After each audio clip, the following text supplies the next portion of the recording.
11 minutes gone past the hour of 5. You're listening to 92.3 Nigeria Info. It's time for us to begin another conversation. Yes, it's time to switch the conversations. And this time, I'd like us to look at, I don't know, I really find it difficult to come up with a proper tag or a proper topic for this conversation. I don't know if I should call it the River State Perpetual Injunction or if I should call it EFCC to probe Peter Odili and other ex-governors. Now, what am I saying?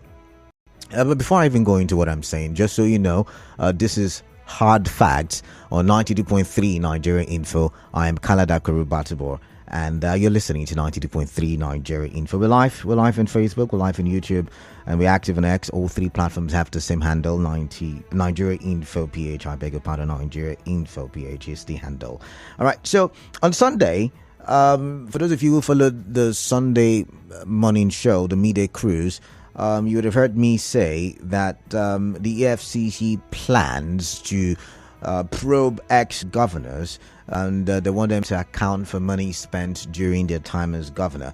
And our former governor, Sir Dr. Peter Odili's name was on the list of ex-governors, former governors, who are to be probed by the EFCC. Now, according to the report, Peter Odili is to be probed for, let's see, I'm looking for it now. Just give me a minute. I'm looking for how much he's supposed to be probed for. I had it here just now. Where is it now? Okay, I can't seem to find my notes, but I think it has to do with some amount, about 100 billion spent during his time as governor. And they want to probe him. However, there is the talk about perpetual injunction that was gotten by Sir Dr. Peter Odili during his time as governor. And there is no story about setting aside or an appeal or an order from a higher court that should be set aside. And that's why I have brought in the show Professor Ritchard Nwokocha, who is a professor of law at River State University, to join me on this conversation. Sorry, I sound distracted.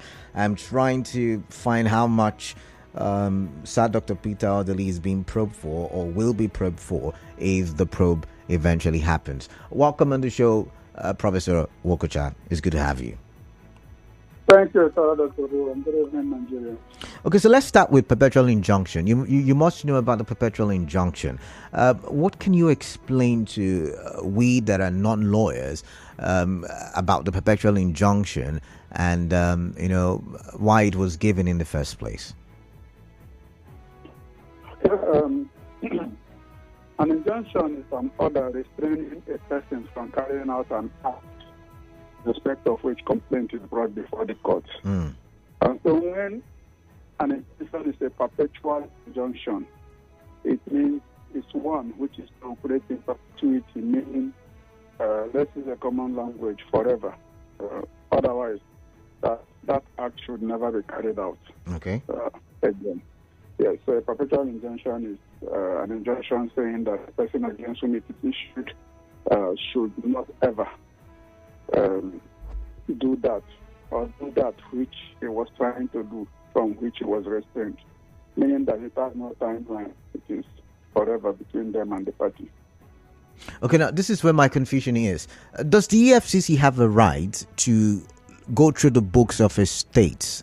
Does the EFCC have the right, to find out if a state government has misappropriated the funds of the people? Because when you now put a perpetual injunction, it must be something in tune with the laws of the land. Correct me if I'm wrong. Yes, it must be. It must be in something in line with the law. Every judgment of the court ought to express an affirmation of the position of the law on that issue. So the question, does yeah, the EFCC have the power? Does the EFCC have the right? I'm afraid, looking at the provision of the Constitution that empowered the National Assembly to set up bodies like the EFCC and the general responsibility to stop corruption in the country or combat corruption in the country, the answer would be yes, because I think in Attorney General of Thunder State, that's Attorney General of the Federation, yes, the court upheld that EFCC has the power to investigate the state. Nevertheless, in this particular case of Rivers State, the state government took that action, asking the court to uphold that it's only the House of Assembly of the state that has power to look into the books of the state. It's also through the Constitution empowers the House of Assembly as supervisor to the executive to look into the books of the state and to, as it were, someone conduct any investigation with respect to how budgetary approvals have been implemented and how monies have been spent. But the State House of Assembly has that responsibility too. In any case, in that very case, the court agreed with the Rivers State government and restrained EFCC perpetually from doing so. So, the basic position between EFCC and the state is that there is an order of the High Court restraining them from looking into the books of the state, saying that only the House of Assembly can do so. And as the state government has been trained across the years, in the last two administrations that have followed that of Dr. Peter Odili, that judgment is still effective and has not been superseded. No appellate court has given any judgment setting aside that judgment. So the judgment remains operative between the parties with respect to the subject matter, which is looking into the books of River State. Okay. Investigating it. Okay. Yes. So now, when you look at it from point of law, how long does it take? I want to believe there's a limit to which you can appeal a case. So how long is long enough? Usually between 3 months, not later than 3 months. If you are filing a case for 3 months, you will have to convince the court as to why the court is still allowing you to do so. You will need another of court extending time within which you should file for you to do so. Now, looking at how far, how long this has been, how far it's been since, when was it? Was it 2006 or thereabout? No, way before that. 1992, 2006 thereabout, yeah, like I said, 2006 thereabout. Up until now, it's been many years. Do you still see the possibility of the courts, entertaining such a matter of appeal? Do you think the lawyers can expect? About 18 years. Yeah, something like that. Where the power lies within the court, what we will wonder about is the kind of excuse or explanation you will provide that would be reasonable as to why you did not do what you should have done for 18 years, such as to convince the court that the court should allow you to go back to such matter. Okay, so that means the EFCC... We can imagine that it will be, you will have to have an extraordinary excuse to convince the court. And I agree. So now the question I want to ask is, so the EFCC, having not appealed this case, cannot even forcefully look through the books of the River State government. True or false?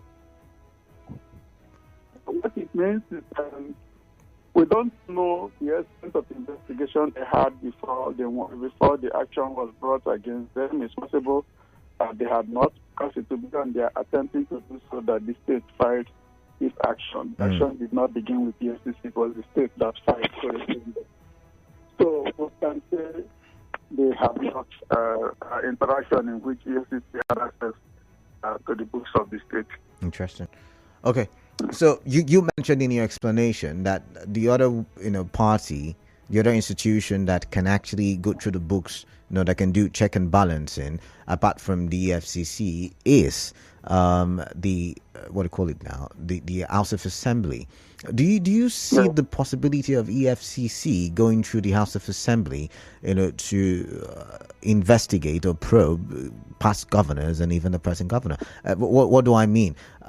We've seen, was it in Kano State during Ganduje's time, Abdullahi Ganduje, where the House of Assembly had invited, I think, the Financial Crimes Commission to come and check the books. So is it possible? Is it possible to do it?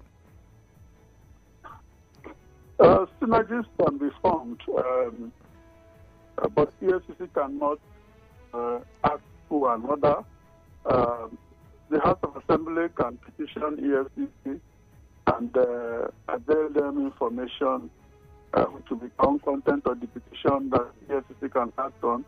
But that is where they have overcome the challenge of overturning the judgment that has restrained them perpetually to look into the books, because while that judgment must subsist, you cannot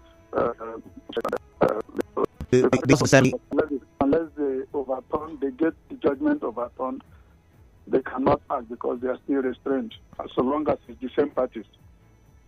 Okay, so the House of Assembly must first of all petition, which will now help the case of overturning the subsisting injunction or subsisting perpetual injunction. The House of Assembly wants to act through the EFCC to have to petition. But for EFCC to be able to act even on that petition, they have to have overcome the challenge of the perpetual injunction that was issued against them, meaning that they must have concluded an appeal and obtained the judgment that overturns that judgment. Otherwise, they are bound by the judgment that was obtained against them. No, just to help our conversation, we also have the ICPC. Does the ICPC have the ability to go through the books of state governments? Just asking. The ICPC does have extensive powers of investigation of individuals, yes, but I can't say with certainty right now the ICPC should be able to go through the books of the government, of the state government. If indeed that has been so, we would have had several cases of that nature. All right. But that's an uncommon occurrence, not one you can easily find that has been done. Okay, But so there must be a reason for that. So, talking about having a strong reason, to go to an appellate court to ask the court to overturn, despite all these years that have passed, can the argument for transparency be used? Can the argument for government being for the people and people of the people be used? Because when you look at what the EFCC is saying, they want to open the books because it is alleged that during Odili's time as governor, 100 billion was misappropriated, and they want to get to understand how the monies were spent. I've been able to check my books now, and it is 100 billion naira. That's some big money. That's money that can change the happenings and the structure in various states. So in your opinion, what can be the best argument used by the lawyers of the EFCC, to ask the appellate court to do for what is needed for the people? I cannot guess what excuse that can be given after 18 years.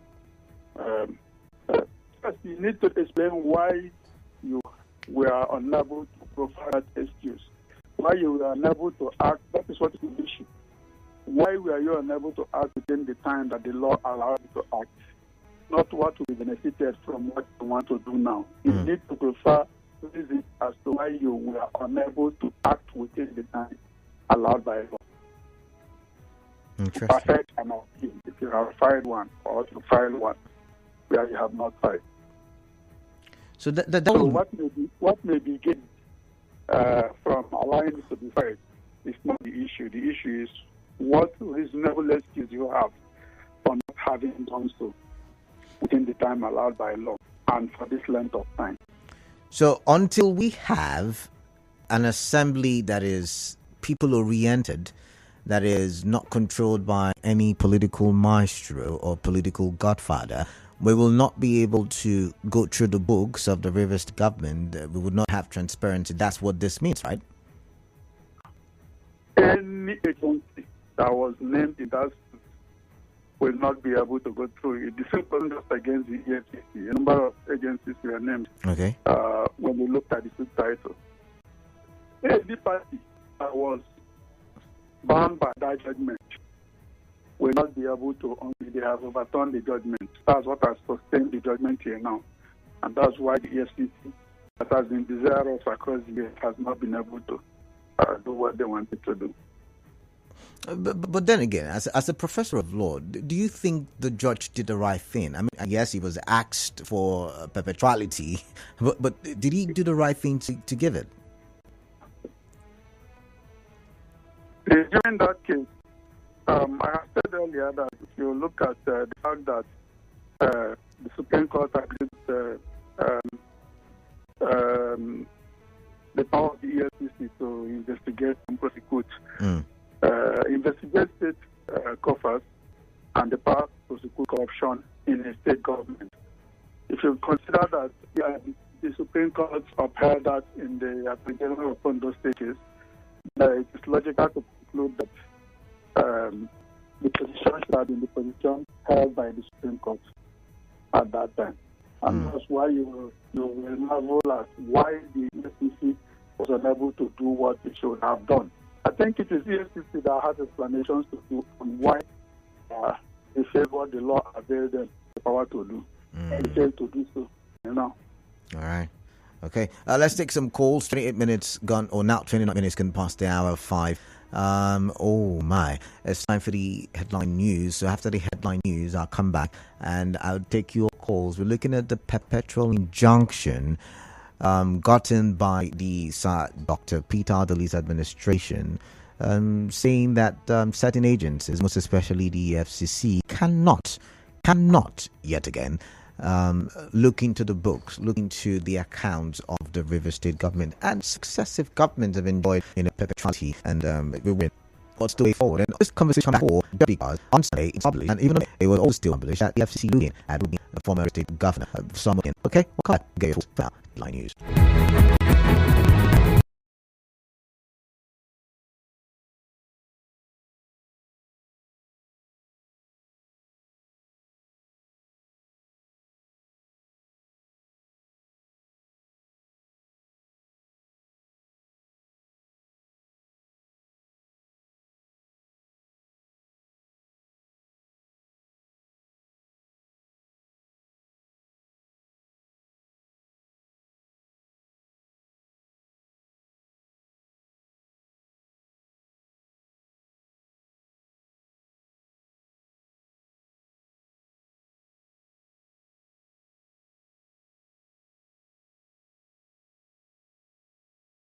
The EFCC attempting to probe the former Rivers State governor, and I'm wondering how that is possible because of the perpetual injunction. So I want to get your thoughts. Before I reel out the number, just know that I have a guest via the phone. Professor Ritchard Nwokocha is Professor of Law at Rivers State University. Prof, it's good to have you on the show. Hello, Prof, can you hear me? Yeah, Prof, before I go to the phone lines, I want to ask you this. Dr. Peter Odili is no longer a part of the Rivers State government. Can he still, looking at that judgment, can he still be probed? Just asking. Can he still be probed, given that he's no longer a member of the Rivers State, government? He's not a part of the Rivers State government. Well, any individual who takes a role of an individual in an investigation that is ongoing, yes, can be probed. If the actions of the person are actions taken as an individual in that capacity, there is something to answer. Yes, because the individual is the official. So if there is something to explain, it's the individual that can explain it. So yes, it will be possible. Okay. But I'm wondering, you must have seen that court case, or you must have read about it, the perpetual injunction court case. Was it for River State? Was it in favor of River State government, or was it in favor of Peter Odili? It affirmed the argument that only the House of Assembly can look into the books and probe the executive and its action with respect to expenditures and budget implementation. Yes. So once the person occupying the executive position leaves office, that means the person can be probed. Yes, once a person, with respect to his personal act, yes, they can be probed. Not in respect to the. Sorry, not in respect to the government activities, right? Not. In respect of his acts in government, yes, questions can be raised after the period of immunity has elapsed. Okay. Yes, questions can be raised. Okay, so but the language of the injunction covered looking into the books of the state and conducting any probe or execution in respect of the books and activities of the administration of the state. So it's still going to be difficult to probe him in respect to his activities because we need to access as those governor. Issues, Yeah. those documents to be able to raise any issues with how the actions are taken. Okay. All right, Prof, let's go to the phone lines. Now, for those of you listening, you must have read the newspaper articles about the EFCC attempting to probe ex-governors. They say the cumulative sum of 772 billion naira is what has been probed. Kwankwaso is on that list. Dimipril Silva is on that list. Fayose is on that list. A couple of other ex-governors in Amani is on that list. Chime is on that list. Even ex-ministers are on that list as well. And it's really causing a lot of debate when we talk national conversation. But let's focus on River State and the name that emanated on that list from River State, and that is our governor or former governor, Sir Dr. Peter Odili. And the question then is, how is it going to be possible given the perpetual injunction? And you've heard our Prof explain the details, what a perpetual injunction is, and if it is not vacated in 3 months, or since it has not been vacated, it is going to be difficult for us to vacate it now. And that will mean that nobody can look into the books of River State except the House of Assembly. And you know what the House of Assembly is when we talk politics, right? And then we're wondering, this conversation about probing now, does it have any political undertone? Everything has a political undertone these days, even though the governor says we should not think in that direction. All right, so the numbers 0817 923 0002 and 0817 923 0003.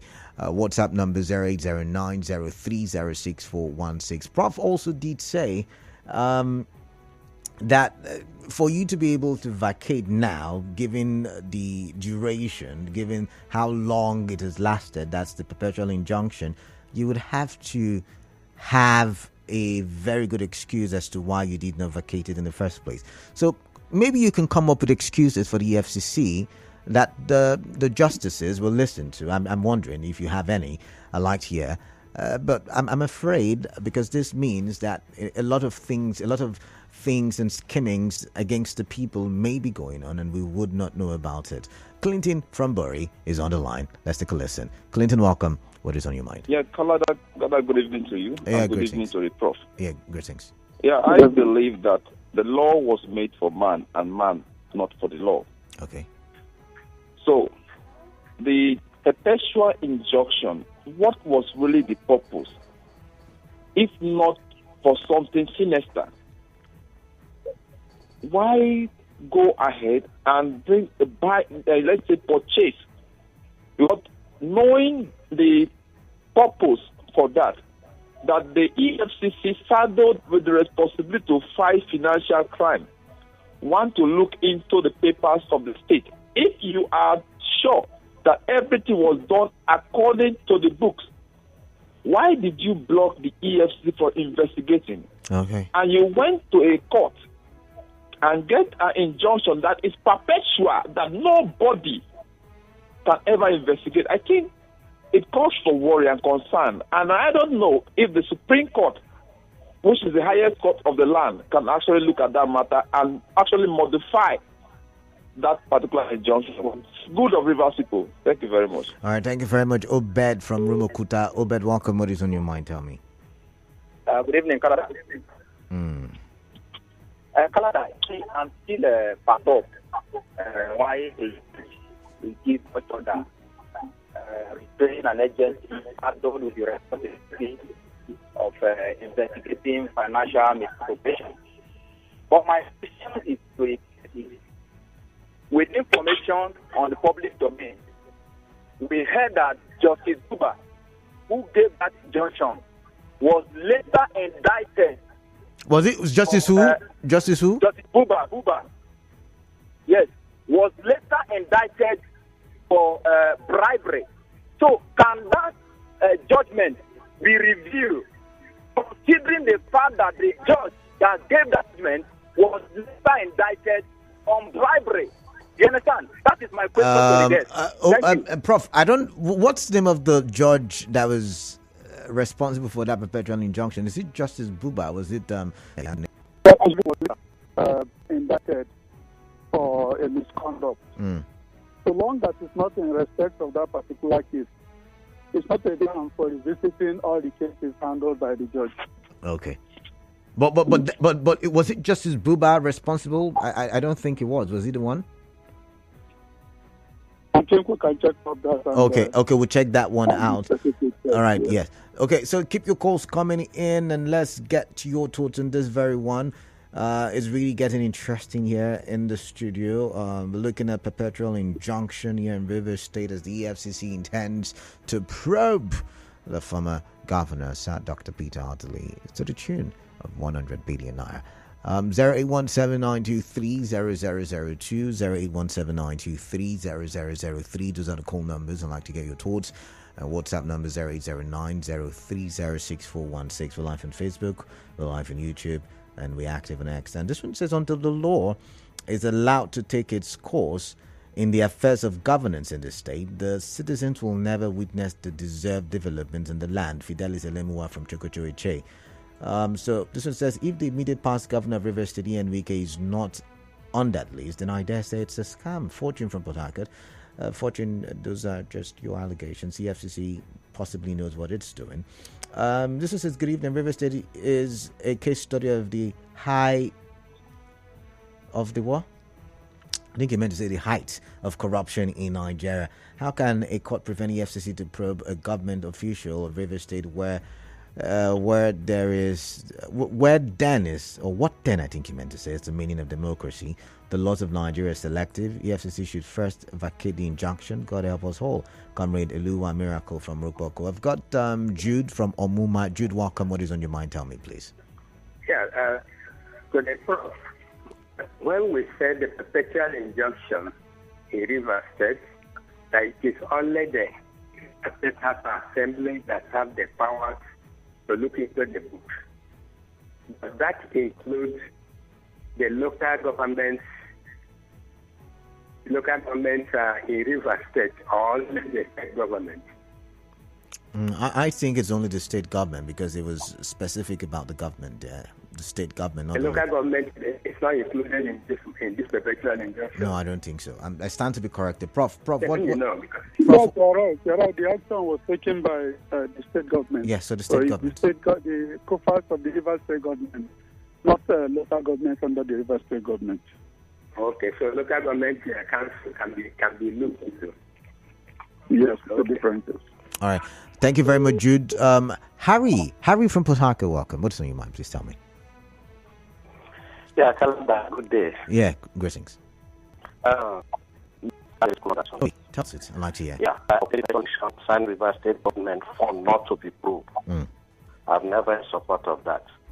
But it has become a norm in the states. So now that the River State is more or less almost at the gunpoint to explode, why will this come up at this particular time? It is so suspicious on my side. Let River State remain peaceful as it has been. We have endured it for the past 16 years. Why now? Okay. So you can see how this life has been. Now, as I know, we don't have River State House of Assembly. So where had the EFCC coming from? Last time I checked, it has an injunction, and the court even ordered EFCC to pay 100 million naira thereabout for him at this particular time. All right. It is my plea to Rivers people. It's an easy game. It's a game that all of us should play and enjoy the dividends of democracy.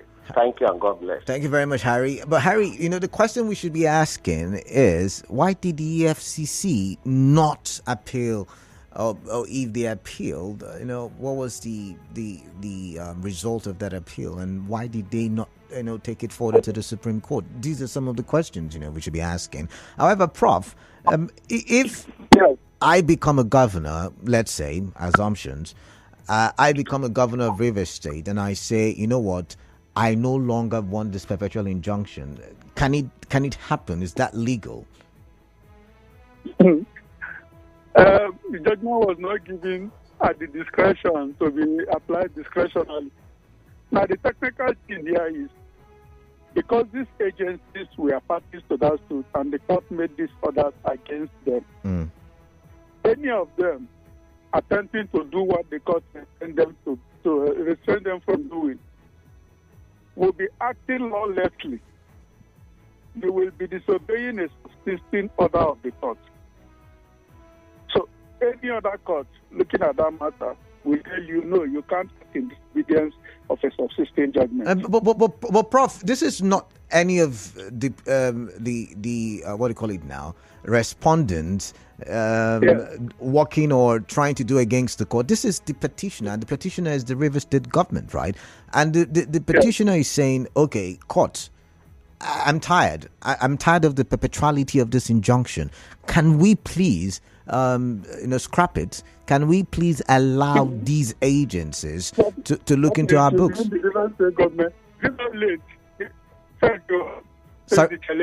Sorry, Prof, I can't hear you very clearly. The line is breaking. What did you say?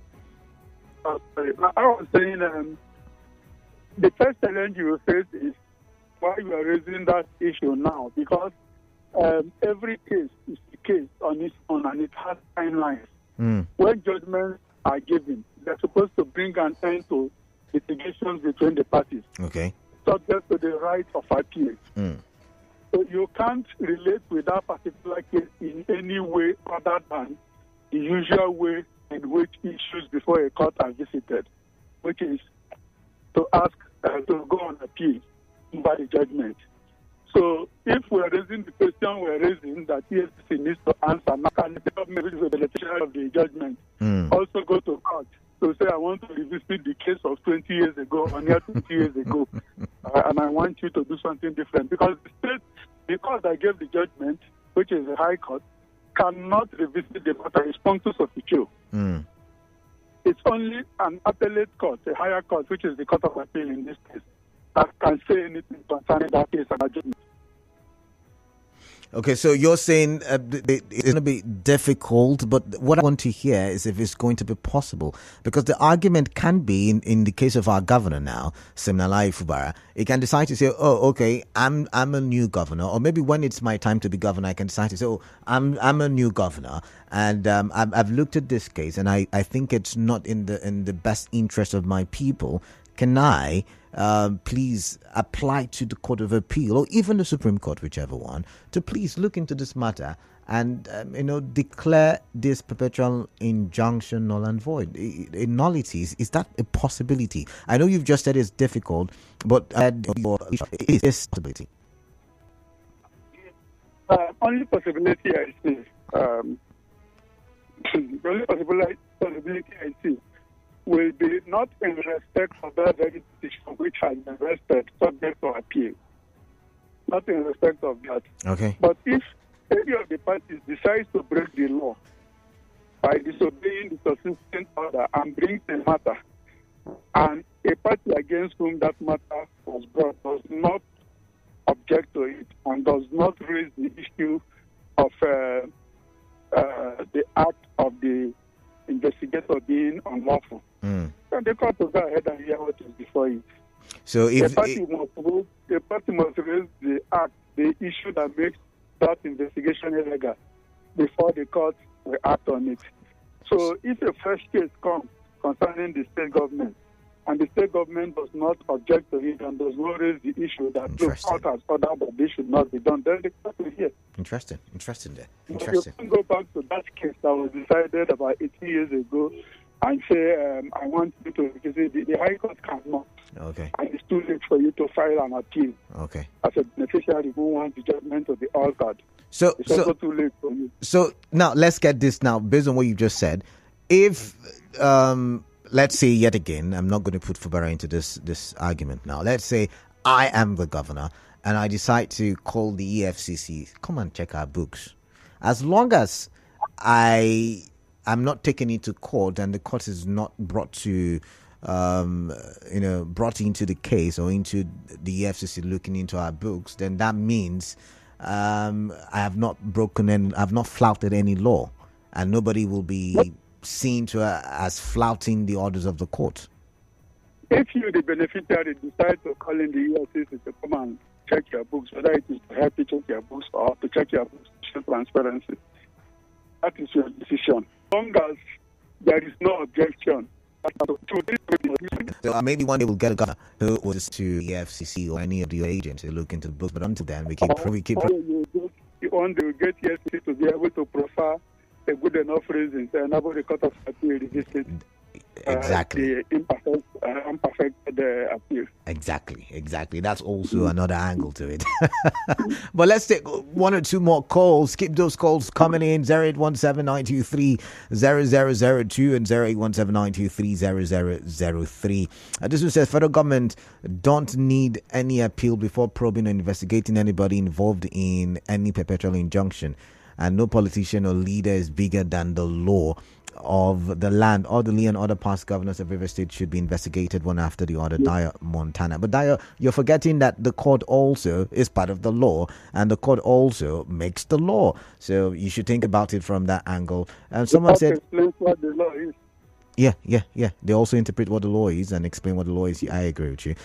Hector, yes, I already know it's 100 billion naira now. I've been able to see my notes. I write so many things, and sometimes it's difficult to get what I've written down. But this one says, why was the perpetual injunction obtained by Dr. Peter Odili, and can't it be vacated by the Supreme Court? Lady V is asking. But really, can we take this matter to the Supreme Court?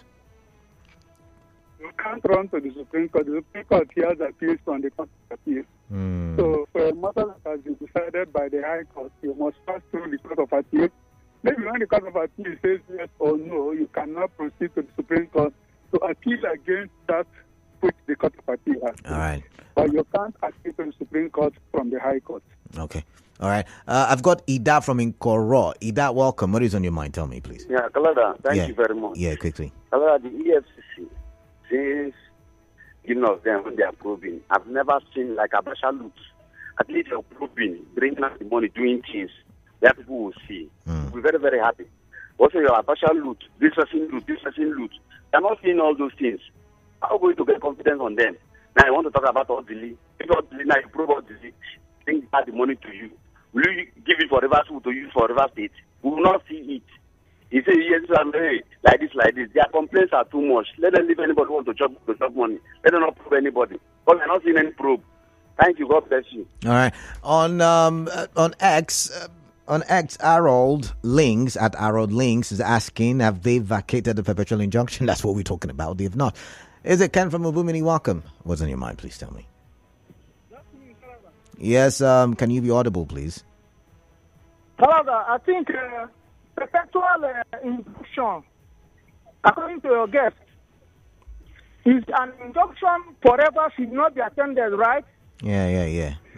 It's why now, perpetual. after 3 or 2 governors, why did they or why are they attending to such injunction in this moment? Is it because Odili and his wife attended a certain occasion? Is it why they should come this time around to look for his whatever thing he has done for half a years, which nobody has spoken on it? There is God, though. Okay. Thank you very much. All right. Thank you very much. There is God, you say. Sonny Didier said, what is happening in River State is for me an anathema. Is River State not in Nigeria? How can other past governors in other states be probed? Only in River State we have this injunction granted. Why must we be known for injustices? Odi Megu Sonny Didier from Umerelu.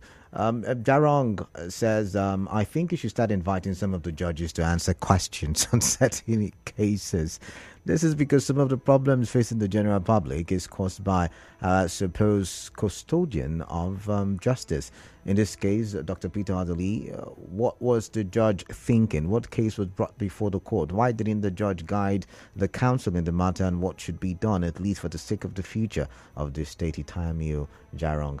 But Jarong, we've explained to you what was brought before the court, and sad Dr. Peter Odili's lawyer was able to argue that only the River State House of Assembly has the right, to look into the books or into the activities of the executive arm of government here in River State. I am Matthew Ebube Jonathan from Ikodi and Gene. Perpetual judgment against looking at River State government's account is politically motivated. I believe it is fear of the unknown that led to the government going to the court for such. If you're sure of your financial, why would you block an agent of government from investigating you? God help us. And let's see this one. The perpetual got out of the problem River State is suffering today in terms of human development, infrastructure development, etc. Confidence Lebedim from Osuzueche. Let's take one last, then we call out. As says, good evening, Prof. Please, are you saying that if they come to understand that the perpetual injunction was granted in error or in bad faith, and now there's a realization after 20 years, can't it be vacated? What if people wrongly convicted and later set free on knowing there might have been error? Prince from Romualdo. Prince is asking you, Prof, what do you have to say? Well, the function of our team is to achieve exactly what Prince is talking about. Okay. That's why at the beginning I said the person who needs to explain to us why we are still where we are with respect to that judgment is the EFCC. Okay. On why they did not perfect that. If I recall well, it's a bit hazy now, but if I recall well, I think there was an appeal or an attempt to file an appeal that was not perfected. So it is the EFCC that needs to explain what difficult it had to do what it should have done. Because if I heard and say, let's endorse the evaluation of purpose where we feel that the other one they're looking at them things and it is not done anyway. Right. So the first step I need to take it. And I think if they want to do so, they should follow the due process. The law does not say it says follow the due process. They should take that attempt and then explain, prefer whatever explanation they have. Because all these years, all the grammar we have spoken is that they have not. It should have been good to hear that they did and the court said no. But so far they have not. All right. So it's not for the party who got the judgment or who was favored by the judgment to explain. It's for the party who has the right to appeal to explain why he has refused to exercise that right. Okay. This one says the reality is that EFCC will definitely get a major point to vacate that very injunction very soon. Fidelis Elemuwa from Nwokocha. And this one says, let's see, I don't understand why the EFCC wants to open its book on corruption against Dr. Peter Odili after it's rumored that Odili refused to sign the unconstitutional Abuja Peace Accord document. Thanks to God that Odili has obtained perpetual injunction impeding the EFCC from rechanting him. Nobody in River State will succumb to intimidation except Nwokocha for not supporting good federalism in River State. Fine face on your YG in Good Town, Anthony. And let's see, Canada greetings. If EFCC is sincere in fighting corrupt past governors, they should probe all former governors, not only Peter Odili from Tangada Beliti Atogbo. Prof, our time is up, but thank you very much for joining us on the show. Thanks for having me. All right, thank you very much. And that's how much we can take on the show. But when we come back, we'll talk some more. To stay tuned.